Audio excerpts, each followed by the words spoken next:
Hello दोस्तों, कैसे हैं आप सभी। आज मैं अलंकार पर दूसरी वीडियो लेकर आपके सामने प्रस्तुत हुआ हूँ। इससे पहले हमने अलंकार के भेद में शब्द अलंकार का अध्ययन किया था।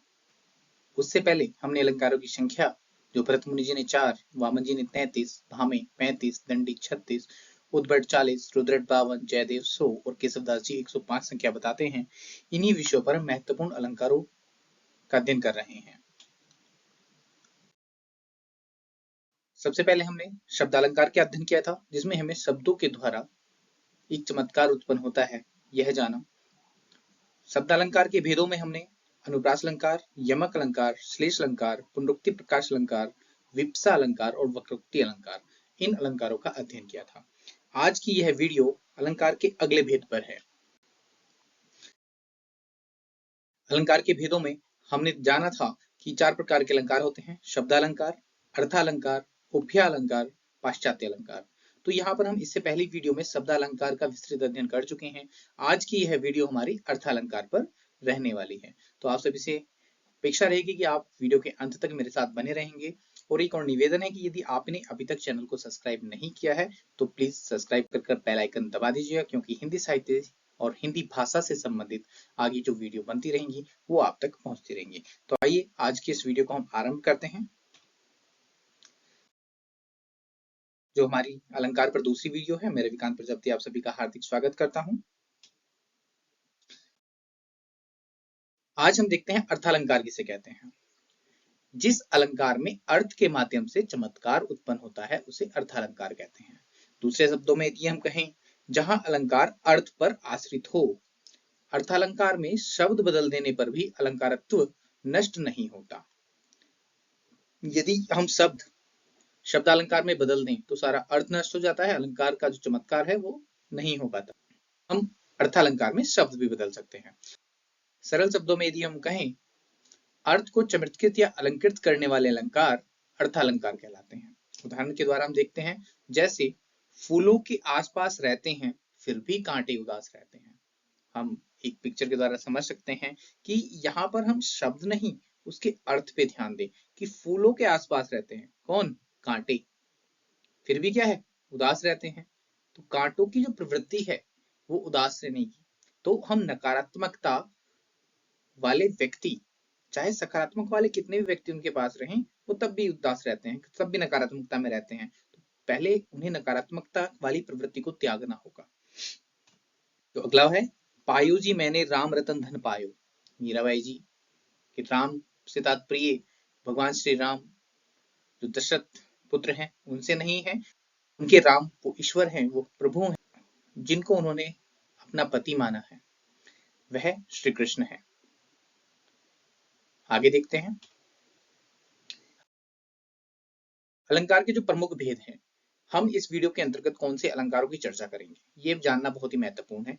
वीडियो लंबी हो सकती है क्योंकि यहाँ पर हम काफी अलंकारों का वर्णन करने वाले हैं। यहाँ पर हमने 15 अलंकार जो आपके सामने दिख रहे हैं, इन सबका इस वीडियो के अंतर्गत वर्णन होगा। तो आइए हम आरंभ करते हैं सबसे पहले उपमा अलंकार से।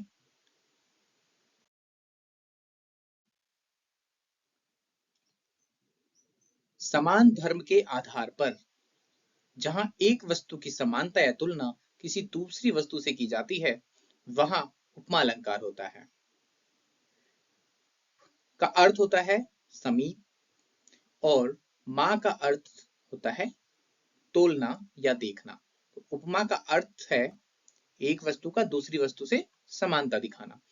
अतः जब दो भिन्न वस्तुओं में समान धर्म के कारण समानता दिखाई जाती है तब वहां उपमा अलंकार होता है। उदाहरण के द्वारा हम समझते हैं, जैसे सागर सा गंभीर हृदय हो, गिरि सा ऊंचा हो जिसका मन। अब यहाँ पर शब्दों के द्वारा देखिए, सागर सा मतलब सागर के जैसा, गंभीर हृदय हो और गिरि मतलब पर्वत के जैसा ऊंचा हो जिसका मन। हम जानते हैं कि हम सागर जो हमें दिखाई देता है, सिर्फ उतना ही नहीं, उसकी गहराई भी कहीं अधिक होती है। जितनी पर्वतों की ऊंचाई होती है उतनी ही गहराई यहाँ पर समुद्र भी रखते हैं। तो हम अपने हृदय को जितना गंभीर सागर जैसा रखेंगे, पर अपने मन को भी उतना पर्वत जैसा ऊंचा बनाए रखें। ये हमने उपमा दी है सागर और पर्वत से, हृदय की और मन की। अब हम देख रहे हैं कि जो उपमा अलंकार के अंग हैं वो 4 हैं: उपमेय, उपमान, वाचक और साधारण धर्म। एक अलंकार के अंतर्गत ये चारों पाए जाते हैं, परंतु यहाँ पर हम आगे जानेंगे उपमा अलंकार के जो भेद होते हैं उसमें भी अंतर होता है। यदि हम इन चारों का वर्णन करें जो उपमा अलंकार के अंग हैं, तो इस एक वाक्य से कर सकते हैं, उसका मुख चंद्रमा के समान है। एक वाक्य है, यहाँ पर उसका मतलब इस लड़की से लिया गया है, तो इसका मुख किसके समान है? चंद्रमा के समान है। तो यहाँ पर उपमेय, उपमान, वाचक शब्द और साधारण धर्म कौन कौन से हैं, हम इसको पहचानते हैं। तो सबसे पहले उपमेय किसे कहा जाता है? जिसकी उपमा दी जाए, अर्थात जिसकी समता दूसरे पदार्थ से दिखलाई जाए, उसे उपमेय कहते हैं। तो हम यहाँ पर बात करेंगे मुख की, कि मुख की उपमा किससे दी जा रही है? चंद्रमा से दी जा रही है। तो यहाँ पर उपमेय क्या हुआ? मुख। दूसरा आता है हमारा उपमान, जिससे उपमा दी जाए, अर्थात उपमेय को जिसके समान बताया जाए वह उपमान होता है। तो हमारा यहाँ पे उपमान क्या हुआ? चंद्रमा। चंद्रमा हमारा उपमान हुआ। उपमेय हमारा, यहाँ पर इस वाक्य में उपमेय मुख है और उपमान चंद्रमा। तीसरा आता है वाचक शब्द। उपमेय और उपमान के बीच की समानता बताने वाले जिन वाचक शब्दों का प्रयोग होता है उन्हें वाचक शब्द कहा जाता है। जैसे यहाँ पर क्या है? समान, जो हमें समानता बता रहा है, किसकी? मुख की और चंद्रमा की। तो जिस शब्द के द्वारा उपमा दी जाती है उसे वाचक शब्द कहते हैं। इसमें कुछ शब्द हैं जैसे समान, सी, सम, सरिस, सदृश शब्द उपमा के वाचक होते हैं। तो जहां पर भी ये शब्द पाए जाएंगे तो समझ लीजिएगा उपमा अलंकार है। चौथा होता है हमारा साधारण धर्म। धर्म जिस गुण के लिए उपमा दी जाती है उसे साधारण धर्म कहते हैं। तो यहाँ पर क्या है? साधारण धर्म किसकी उपमा दी जा रही है? सुंदरता की। मुख को किसकी सुंदरता समान बताया जा रहा है? साधारण धर्म हुआ हमारा सुंदरता। उपमा अलंकार के भेदों में पहला भेद है पूर्णोपमा अलंकार। इसमें उपमा के सभी अंग होते हैं, उपमेय, उपमान, वाचक शब्द और साधारण धर्म, मतलब चारों अंग, सभी अंग पाए जाते हैं पूर्णोपमा। जैसे नाम से ही हमारे पूर्ण क्या हो रहा है? यहाँ पे पूर्ण उपमा है, चारों अंग पाए जाएंगे, उसको पूर्णोपमा अलंकार कहते हैं। उदाहरण से देखते हैं, मुख बाल रवि सम होकर ज्वाला सा बोधित हुआ। मतलब यहाँ पर क्या हो रहा है? मुख बाल मतलब बालक का मुख, रवि सम, सम मतलब समान। यहाँ पर हमारा वाचक शब्द क्या आया? समान। उपमेय हमारा मुख मतलब बालक का मुख, और हमारा उपमान क्या हुआ? रवि, सूर्य, है ना? सूर्य के समान बालक का मन क्या हुआ? ज्वाला सा बोधित हुआ। यहाँ पर हमारा गुण क्या हुआ? साधारण धर्म क्या हुआ? ज्वाला। तो हम देख सकते हैं यहाँ पर चारों अंग उपमा के पाए जा रहे हैं, इसलिए पूर्णोपमा अलंकार है। और दूसरा होता है हमारा लुप्तोपमा, मतलब यहां से हमें नजर आ रहा है लुप्त, मतलब अंग लुप्त होंगे।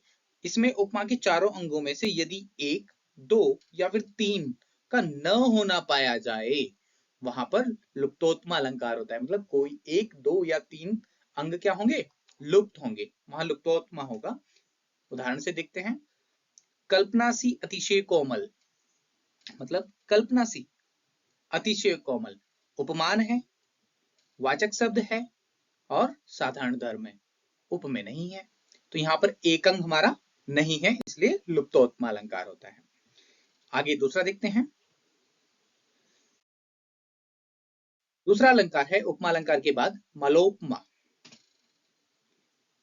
यदि एक वस्तु की अनेक वस्तुओं से उपमा दी जाए, जब एक वस्तु की अनेक वस्तुओं से, उपमा अलंकार में एक की एक से थी, यहाँ पर एक की अनेक से है। मालोपमा, माला धन उपमा, जहां उपमा की माला बन जाए। जैसे सिंगनी सी काननों में, योगिनी सी सैलों में, सफरी सी जल में, विहंगनी सी व्योम में, जाति अभी और उन्हें खोज कर लाती मैं। मैथिली सर्ण को साकेत से पंक्तियां ली गई हैं। यहाँ पर यशोधरा के लिए कहा गया है कि सिंगनी, योगिनी, सफरी और व्यंगनी चार उपमान प्रस्तुत किए गए हैं एक उपमेय के लिए। तो एक उपमा की माला बन गई है यहाँ पर, इसलिए इसको मालोपमा अलंकार कहा जाता है। तीसरा होता है उपमेयोपमा अलंकार।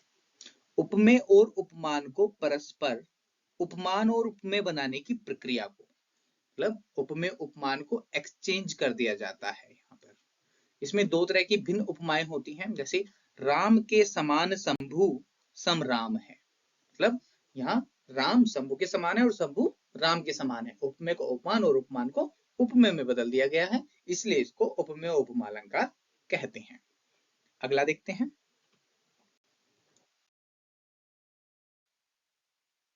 फोर्थ नंबर पे हमारा प्रतीप अलंकार। इसका अर्थ होता है उल्टा।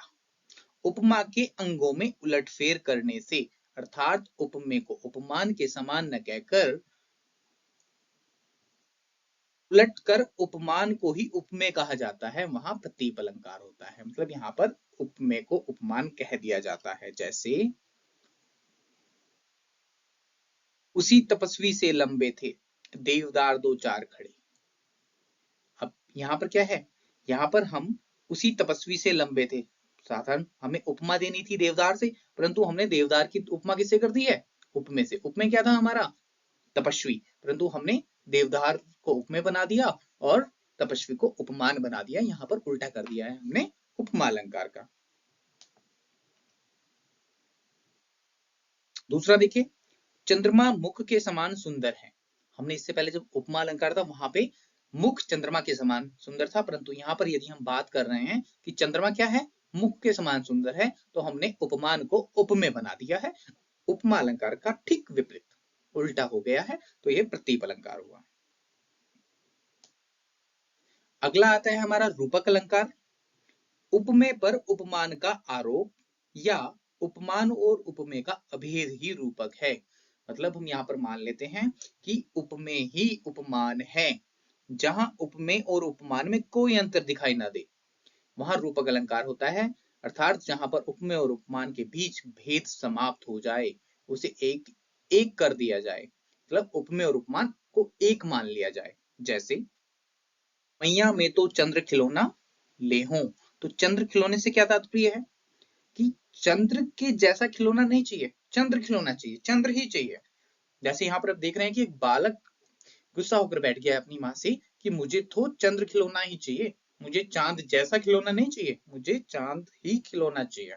तो यहाँ पर हमने रूपक अलंकार की झलक देखी है, जिसको हमने मान लिया है। दूसरा एग्जाम्पल है जीवन क्या है, निर्झर है। बस सीधा हमने उपमान नहीं दी है किसी से, सीधे मान लिया है कि जीवन क्या है, निर्झर है।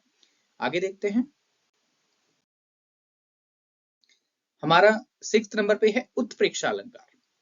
उपमेय प्रस्तुत में कल्पित उपमान अप्रस्तुत की संभावना, है ना। प्रस्तुत में अप्रस्तुत की संभावना को उत्प्रेक्षा कहते हैं। अर्थात उत्प्रेक्षा का अर्थ है किसी वस्तु को संभावित रूप में देखना।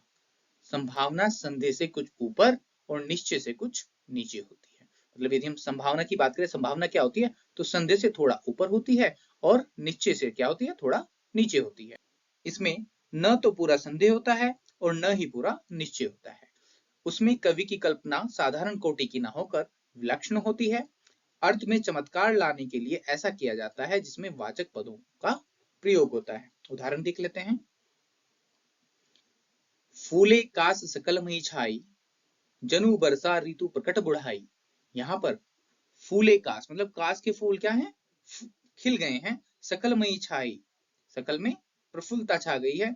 जनु वर्षा ऋतु प्रकट बुढ़ाई, जैसे वर्षा ऋतु प्रकट बुढ़ाई, बूढ़ी हो चुकी है, मतलब वर्षा ऋतु समाप्त होने वाली है, शरद ऋतु आ रही है, इसलिए कास के फूल क्या हो गए हैं, खिल गए हैं। उत्प्रेक्षा के वाचक शब्द लक्षण यदि पंक्ति में ज्यों, मानो, जानो, इव, मनु, जनु जान पड़ता है, तो इत्यादि को मानना चाहिए कि वहां उत्प्रेक्षा अलंकार का प्रयोग हुआ है। जैसे यहाँ पर जनु का प्रयोग हुआ है। एक एग्जाम्पल और देख लेते हैं। उस वक्त मारे क्रोध के तनु कांपने उनका लगा, मानो हवा के जोर से सोता हुआ सागर जगा। यहाँ पर क्या प्रयोग हुआ है हमारा वाचक शब्द, मानो। तो ऊपर जनु था, नीचे मानो, तो आप इन शब्दों के द्वारा भी पहचान सकते हैं कि यहाँ पर उत्प्रेक्षा अलंकार होगा। अगला देखते हैं, दृष्टांत अलंकार। अगले नंबर पे हमारा दृष्टांत है। जब दो वाक्यों में दो भिन्न बातें, बिंब और प्रतिबिंब भाव प्रकट की जाती हैं, उसे दृष्टांत अलंकार कहते हैं। दूसरे शब्दों में यदि देखें, दृष्टांत में उपमेय और उपमान और उनके साधारण धर्म बिंब प्रतिबिंब भाव से परस्पर संबंध रहते हैं। इसमें एक बात कहकर दूसरी बात उसके उदाहरण के रूप में दी जाती है। पहले वाक्य में दी गई बात की पुष्टि दूसरे वाक्य में होती है। जैसे एक म्यान में दो तलवारें कभी नहीं रह सकती हैं, किसी औरत पर प्रेम नारियां पति का क्या सह सकती हैं। हम देख रहे हैं कि एक वाक्य की पूर्ति दूसरे वाक्य ने की है ना। तो इस प्रकार हम यहाँ पर दृष्टांत अलंकार देखते हैं। अगला आता है हमारा अतिशयोक्ति अलंकार, बहुत ही महत्वपूर्ण है। जहां किसी का वर्णन इतना बढ़ा चढ़ा कर किया जाए कि सीमा या मर्यादा का उल्लंघन हो जाए, वहां अतिशयोक्ति अलंकार होता है। जैसे हनुमान की पूंछ में लग न पाई आग, लंका सगरी जल गई, गए निशाचर भाग। मतलब हनुमान की पूंछ में लग न पाई आग, आग लगी नहीं है और लंका सारी जल गई है और निशाचर भाग गए हैं। तो अतिशयोक्ति अलंकार है, बिना आग के कैसे लंका जल सकती है। तो अतिशयोक्ति अलंकार में बढ़ा चढ़ाकर बात की गई है। आइए अगला देखते हैं। अगला आता है हमारा संधि अलंकार, बहुत ही महत्वपूर्ण है।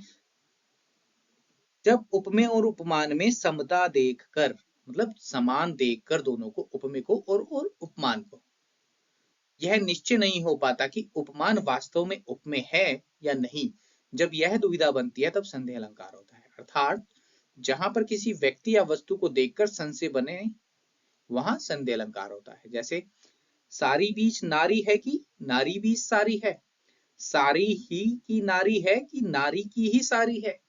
तो यहाँ पर ये महाभारत के चीरहरण से वाक्य लिया गया है, जिसमें ये नहीं जाना जा रहा है कि द्रौपदी की साड़ी में द्रौपदी है, द्रौपदी में साड़ी है, साड़ी में ही नारी है कि नारी में ही साड़ी है, ये संदेह हो पा रहा है।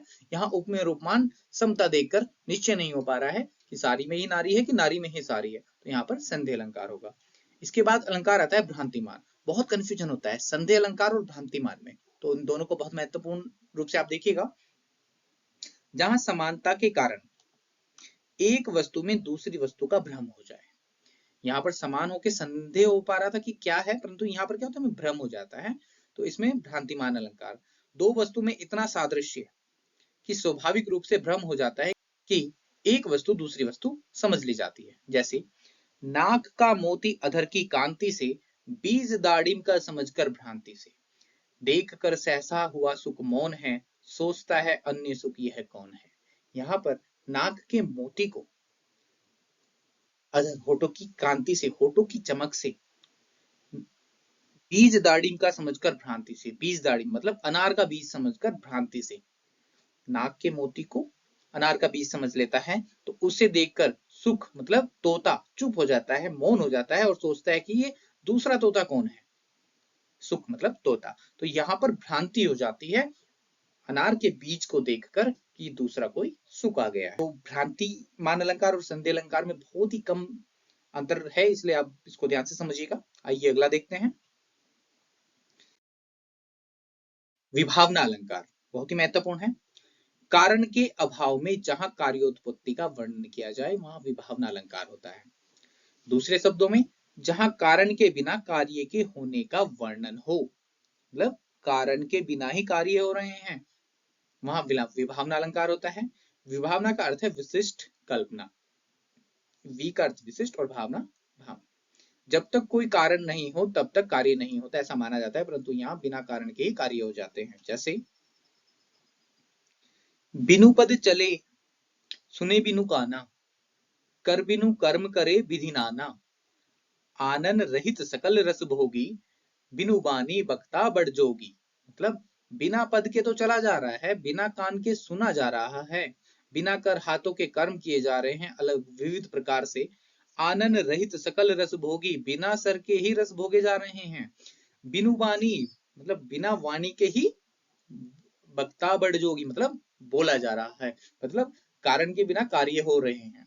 आप समझ पा रहे होंगे, इसलिए इसमें विभावना अलंकार है। बहुत ही महत्वपूर्ण इससे मिलता जुलता अलंकार होता है विशेषोक्ति अलंकार। आप इसको भी देखिए कि यहाँ पर कारण के रहते हुए कार्य ना होना, यहाँ पर कारण का अभाव है, कार्य हो रहा है, और यहाँ पर कारण है तब भी कार्य नहीं हो रहा है, इसलिए दोनों में एक दूसरे के विपरीत कहलाते हैं।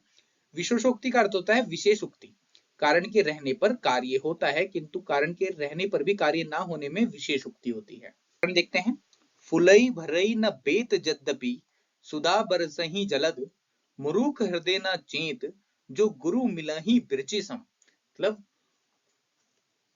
फुलई बरई मतलब बेंत जो होती है, जो एक बांस पौधा होता है, उसी का एक प्रजाति होती है, वह सुधा रूपी वर्षा होने पर भी, बादल क्या कर रहे हैं, अमृत रूपी वर्षा कर रहे हैं, वह तब भी नहीं फूल रही है।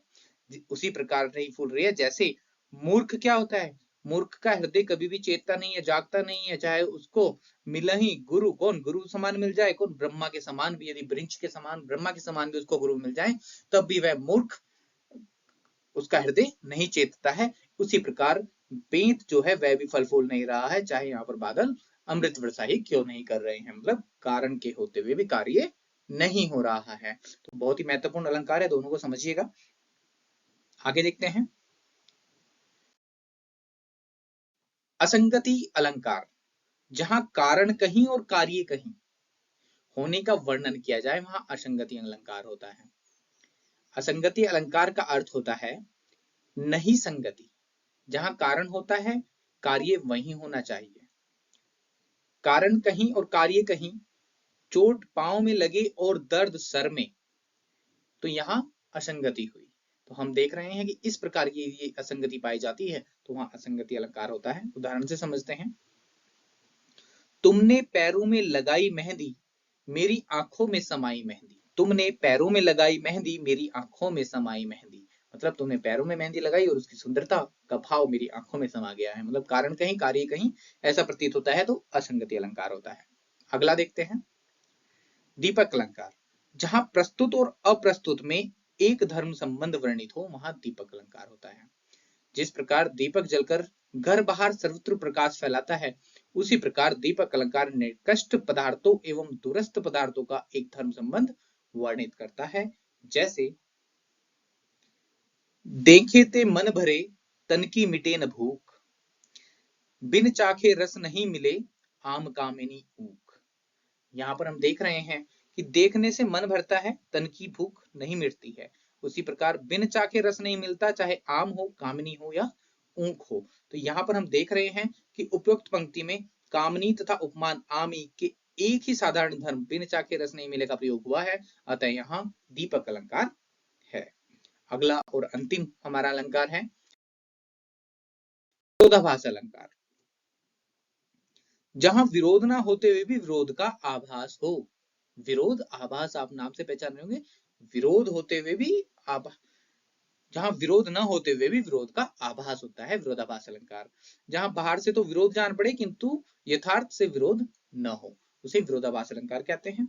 जैसे जब से है आंख लगी तब से न आंख लगी, जब से है आंख लगी तब से न आंख लगी, मतलब जब से प्रिय और प्रियतम एक दूसरे से नया मिले हैं, तब से आंख मतलब नींद नहीं लगी है। प्रियतम को समक्ष पा कामिनी न जा सकी न ठहर सकी, मतलब प्रियतम अपने प्रिय को पास में पाकर कामिनी क्या न तो जा सकी न ठहर सकी। तो इस प्रकार क्या हो रहा है, एक दूसरे का विरोधाभास हम यहाँ अलंकारों में देख रहे हैं, तो इसको विरोधाभास अलंकार कहते हैं। इस प्रकार आपके अर्थालंकार के जो 15 मुख्य अलंकार मैंने चयन किए थे वो पूरे हुए हैं। तो आपसे अपेक्षा करता हूं कि आप लोगों को ये सभी समझ में आया होगा। वीडियो देखने के लिए आपका बहुत बहुत धन्यवाद और आभार। साथ साथ में एक निवेदन रहेगा, यदि आपको वीडियोस पसंद आ रहे हैं तो कृपया जो भी हिंदी भाषी जिज्ञासु हैं उन तक इन वीडियो को अवश्य पहुंचाइएगा, जिससे वो भी इसका लाभ ले सके और आप आगे लगातार मेरे साथ बने रहिएगा। वीडियो को देखने के लिए आपका बहुत बहुत धन्यवाद, आभार।